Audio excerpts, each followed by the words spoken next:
an egg to be fertilized outside the womb.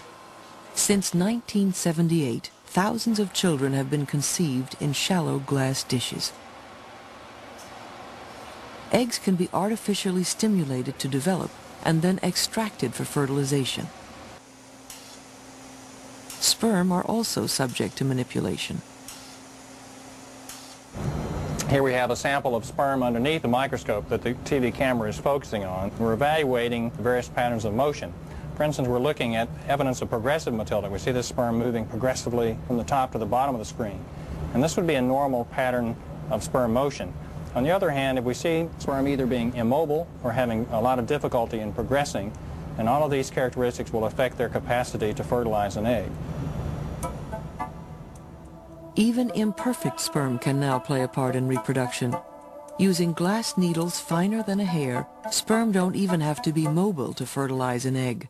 They can be directly injected through its wall. Right now, all of the advanced reproductive techniques are utilized in couples who are having difficulty in having healthy kids. For the most part, it's couples who are having difficulty in conceiving.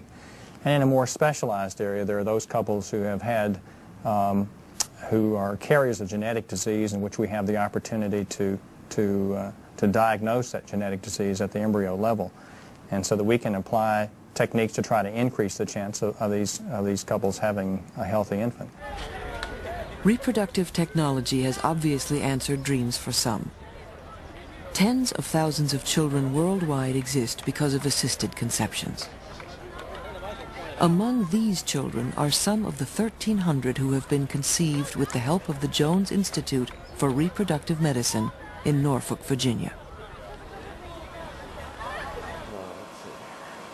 But does this mean we're approaching a brave new world where babies are produced to order on a laboratory assembly line? I think that it's unlikely the use of the advanced reproductive techniques themselves are going to change sexual behavior. Clearly, this technique is not really a sexual process in that circumstance.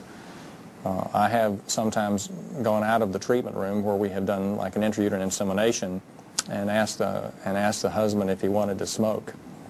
But clearly that would be, I think it's unlikely that this is going to put normal sexual behavior out of existence. Biotechnology is young, but its accomplishments are startling. We can freeze human sperm and embryos for future use.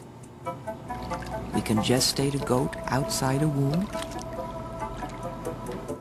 We can manipulate genes.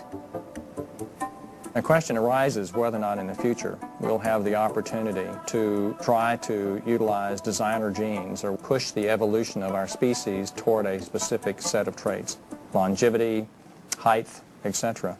I think that that possibility does exist. I think that it is probably would be in the distant future.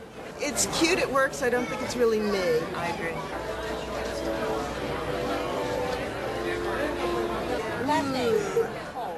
The future of sex has long been a preoccupation of science fiction writers and fans like these at Baltimore's Balticon convention. However you like, that's fine. That's actually very good. Hold it. 1, 2, 3. Hold it. Don't move. I think that probably there will be more people who are of indeterminate gender or ambiguous or several different genders. Actually, I'm a Borg. I'm an asexual being that was assimilated into a sort of a hive mentality or a collective mentality. So male and female don't matter. I suppose for folks that really want to have safe sex, more people by themselves electronically, cyber, whatever, or virtual reality things are certainly, I do think those will be appropriate and not looked down upon in the future. Virtual sex is what most of us have when we don't have a partner. I think that sex is virtual all by itself, but given the current computer bulletin board and email versions of sex, I think that basically it's going to replace the vast majority of foreplay, at least for men. There you are. Today's attempts at moving sex into the interactive computer era are little more than animated comic books. Explicit animated comic books.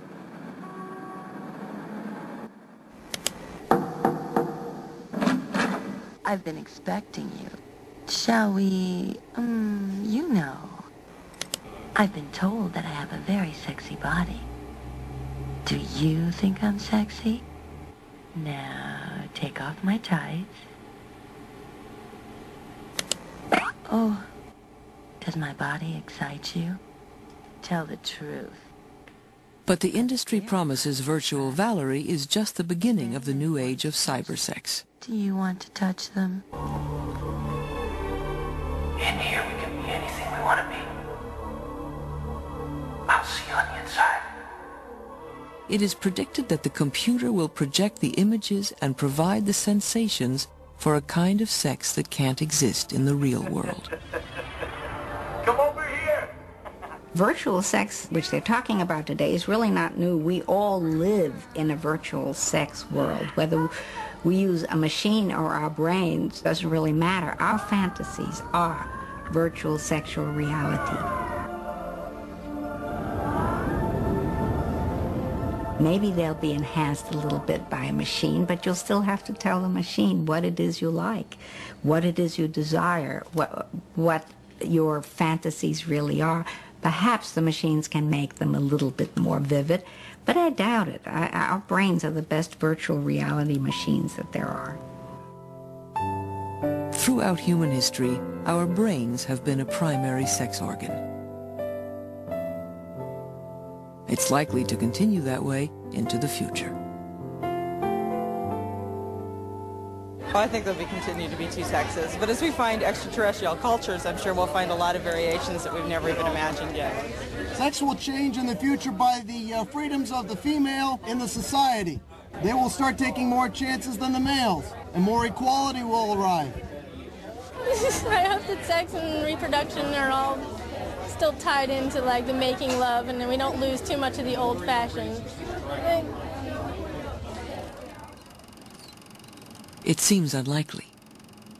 We are the product of our evolution, our genes, and our hormones. But we are more than that. We are what we think, what we believe, what we imagine, what we hope. And that can transcend the selfishness of our genes, the fight for fertility, and the siren song of sex. One really crucial and unanswered question is whether species other than humans experience love.